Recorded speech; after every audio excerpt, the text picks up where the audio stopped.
Rashad Mahmood साहब, सबसे पहले आपसे बात करूंगी, क्या कहेंगे? हमारा तो देख लें एक मैच जीतने के बाद बड़ा कॉन्फिडेंस बहाल हुआ है, मोराल बुलंद है, लेकिन न्यूजीलैंड की टीम जो है वो 2 मैचेस जीत कर आ रही है और बड़ी स्ट्रॉन्ग टीम है। क्या कमेंट करेंगे आज के मैच के हवाले से?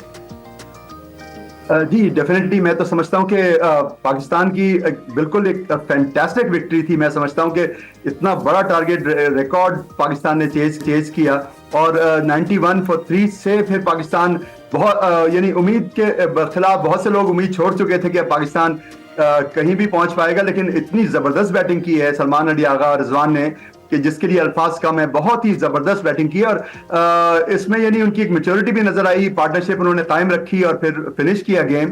तो ये बहुत ही खुश आइंद है पाकिस्तान के लिए। फखर जमान भी अच्छे फॉर्म में है। यकीनन थोड़ा सा एक क्वेश्चन मार्क बाबर पे है जरूर, और बड़े अरसे के बाद बाबर का खुद ये स्टेटमेंट सामने आया कि मुझे किंग ना कहा जाए, तो ये एक बड़ा सिग्निफिकेंट थी। तो ये मैं समझता हूँ कि उनको भी थोड़ा सा इसका एहसास है कि उनको अब पाकिस्तान के लिए कोई मेजर इनिंग्स खेलनी है और मैच जिताना है। तो बहरहाल टीम अब थोड़ी सेटल होती नजर आ रही है और इस विक्ट्री के बाद डेफिनेटली पाकिस्तान का मोरल हाई है।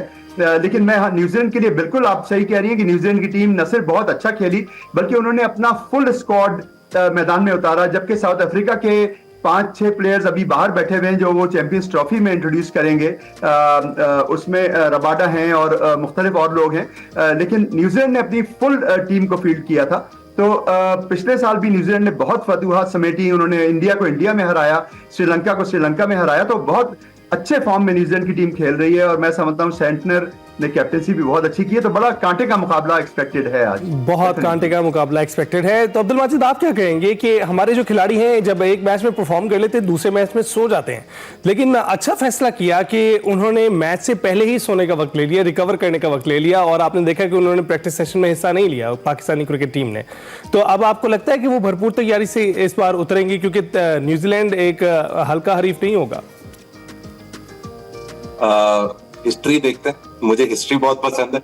हिस्ट्री देखें तो आपको पता चलेगा जब पाकिस्तान ने टूर्नामेंट से पहले बहुत अच्छा खेला है, टूर्नामेंट में उन्होंने उतना ही बुरा खेला है। तो अभी मेरी तो वो एक स्केप्टिकल वाली सोच है कि आप दुआ करें कि ये बुरा परफॉर्म करें ताकि थोड़ा प्रेशर आए, क्योंकि आई हैव रियलाइज्ड कि पाकिस्तान ना बड़े कॉर्नर टाइगर मेंटालिटी के लोग हैं, और हम पाकिस्तान के जनरल अवाम भी जो है ना बड़ा कॉर्नर टाइगर वाली मेंटालिटी है। जब हमारे मतलब सर पे आ जाती है तो तभी हमसे होता है, वरना हमसे नहीं होता। नॉर्मल सिचुएशन में ना परफॉर्मेंस हमारी बहुत बुरी होती है। तो T20 जो आपका सादा, आप अगर लेकिन टूर्नामेंट की जो ट्राई नेशन सीरीज है, जो मेरी लर्निंग है इससे, जो मैंने देखा है वो यही रही है कि चेस करने वाली टीम्स ही अभी तक जो है अच्छा कर रही हैं। पाकिस्तान ने अपना रिकॉर्ड चेस कर लिया, फिर न्यूजीलैंड ने भी अच्छा स्कोर चेस किया था साउथ अफ्रीका का। चेस करने में अच्छा रहेगा तो इससे आराम से आप डिड्यूस कर सकते हैं कि सारा दारोमदार इस दफा बैटिंग पे होने वाला है। सही है। और बैटिंग भी हमारी माशाल्लाह कभी कोई इतनी अच्छी नहीं रही। स्टेबिलिटी है, मुझे नहीं नजर आता कि बाबर को कहीं से भी ओपन कराना चाहिए था। ये जो अजीब सा इन्होंने दोबारा से खिलवाड़ किया है कॉम्बिनेशन के साथ कि रिजवान बाबर से करवाते रहे बहुत टाइम, उन्हें इतना टाइम, आप अंदाजा लगाएं पिछले को मेरे ख्याल से 3-4 साल सिर्फ रिजवान बाबर ही ओपन कर रहे थे। एक्सपेरिमेंट्स उन्होंने बीच में किए, बट जो सबसे स्टेबल आपके पास पार्टनरशिप थी ओपनिंग में वो रिजवान बाबर की थी। मैं अभी दुबई में हूँ, आपको पता है दुबई में भी जो हमने 10 विकेट से इंडिया को हराया था, और अभी जो हमारा दोबारा यहाँ भी मैच होने वाला है जो T20 वर्ल्ड कप में हमने हराया था, वो भी आपको पता है कि रिजवान बाबर ने ओपन किया था और वो पूरा मैच अकेले ही ले गए थे। तो जहां तक पूरी टीम की सिचुएशन की बात है, मैं तो जब स्क्वाड देखा था, जब अनाउंस हुआ, तो मैं खुद थोड़ा था, क्योंकि मैं परेशान था लिटरली, साफ सी बात है। 10 साल क्रिकेट देखने के बाद पाकिस्तानी टीम मुझे पहली दफा ना बहुत अजीब सी नजर आई। मुझे कोई उसमें ऐसा एक्स फैक्टर वाला प्लेयर नहीं नजर आ रहा जिसमें ऐसा हो कि वो आगे मैच पलट दे। फखर जमान इज वेरी गुड, माना, लेकिन फखर जमान का दिन होता है। सही तो है। आप कंसिस्टेंटली वो विराट कोहली वाली जो मेंटालिटी है और बड़े प्लेयर्स वाली जो स्टीवन स्मिथ वाली, केन विलियम्स वाली मेंटालिटी होती है ना कि हम हर मैच में मैच विनिंग परफॉर्मेंस देंगे, वो फखर में नहीं है। ठीक है। फखर में एक्स रेटेड मेंटालिटी है कि हाँ मैं जिता दूंगा, कभी ना कभी मूड में होना चाहिए। सही है। बाबर रिजवान है लाइक करने के लिए, तो लेट्स सी बाबर रिजवान हमें कितना जिता सकते हैं। बाबर मेरा यही है बड़ी दफा आस लगाने के बाद ही ये हालात यहाँ तक पहुंचे कि जोड़ी जो है वो उसको स्प्रेड किया गया है, और T20 में हाँ आप बात कर रहे हैं उनकी परफॉर्मेंस रही है बेहतर। अच्छा रिशाद साहब, अगर हम बात करें पिछले मैच को देखते हुए, तो क्या हमें अब ये समझना चाहिए कि जो मिडिल ऑर्डर की वरीज थी हमारी वो अब किसी हद तक कम हो गई हैं, या कह सकते हैं कि ख़त्म हो गई हैं? जिस तरह की परफॉर्मेंस रिजवान और सलमान अली आगा की रही और जिस तरीके से उन्होंने मैच जितवाया, उसको देखते हुए। जी एक्चुअली जो आपको पता है कि पूरे पाकिस्तान की तारीख में अनप्रिडिक्टेबिलिटी जो फैक्टर रहा है पाकिस्तान का, उसके हिसाब से कोई चीज पाकिस्तान टीम के बारे में प्रिडिक्ट नहीं कर सकते। बिल्कुल एक मैच में बहुत अच्छा खेलेंगे, दूसरे में बिल्कुल ढेर हो जाएंगे। तो उस लिहाज से तो मैं कहूंगा कि यू नेवर नो कि क्या पाकिस्तान टीम करती है। लेकिन एक चीज मुझे बहुत खुशी है कि बड़े अरसे के बाद पाकिस्तान को सलमान अली आगा की शक्ल में एक ऐसा प्लेयर मिला है जो एक फिनिशर है। यानी कई जगह उन्होंने ऑस्ट्रेलिया में, साउथ अफ्रीका में, इवन जिम्बाब्वे में उन्होंने फिनिश किए कुछ मैच, वो आखिर तक रहे। तो ये बड़ी रिस्पॉन्सिबिलिटी की बात है। दूसरे उनकी शॉट मेकिंग एक बड़ा रेवलेशन था परसों, क्योंकि उन्होंने जो रेंज ऑफ स्ट्रोक्स थी वो बहुत ही रिमार्केबल थी। और बिल्कुल आप देख रहे होंगे कि बिल्कुल साउथ अफ्रीका की टीम जो वो लग रहे थे कि कोई बाई स्टैंडर्ड्स हैं, वो कुछ नहीं कर पा रहे थे उन बाउंड्रीज के बारे में। तो बहुत ही अच्छी बैटिंग की उस लिहाज से। मैं समझता हूँ सलमान अली आगा बहुत कलीदी किरदार अदा कर सकते हैं चैंपियंस ट्रॉफी में भी।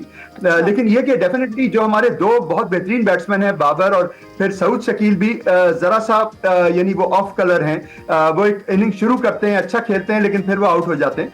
तो ये दो तीन मेन बैट्समैन हैं, ये अगर अपनी अच्छी फॉर्म में आ जाएं और पाकिस्तान के लिए अच्छी इनिंग खेलें तो मैं समझता हूं कि बहुत बेहतरी आ सकती है। और ये खुशाइंद बात है कि बाबर आजम को खुद भी एहसास है, जैसे मैंने आपसे कहा कि उन्होंने कहा मुझे किंग ना कहें, लेकिन उसके अलावा उन्होंने ये एक अच्छी बात कही कि मैं ओपनर के स्लॉट की रिस्पॉन्सिबिलिटी मुझे दी गई है, तो मैं इस स्लॉट के लिए बिल्कुल जिम्मेदार हूं और मैं इंशाल्लाह इसको निभा के दिखाऊंगा। तो वो एक बहुत अच्छा स्टेटमेंट बाबर की तरफ से आया है जो लोगों ने अप्रिशिएट किया है बहुत। बिल्कुल। तो अब्दुल माजिद, आप क्या कहेंगे कि मुझे किंग ना कहा जाए, ये भी एक किंग की ही स्टेटमेंट हो सकती है? क्योंकि मैं तो आई एम बाबर फैन, मैं समझता हूं कि वो काफ़ी अरसे से अपनी फॉर्म में नहीं है, अच्छा परफॉर्म नहीं कर रहे हैं, लेकिन एक ऐसा खिलाड़ी जिसे दुनिया मानती है और हमारे हमसाया मुल्क में भी उसकी मिसालें दी जाती हैं, कुछ ना कुछ बात तो उसमें होगी। और अभी भी उनका ये स्टेटमेंट देना, अपनी पोजीशन के बारे में ये कहना कि मैं उस पर परफॉर्म ज़रूर करूंगा, मुझे किंग ना कहा जाए, आप कैसे देखते हैं? आज 6000 तेज तरीन स्कोर करने वाले खिलाड़ियों में वो शामिल होने वाले हैं इंशाल्लाह,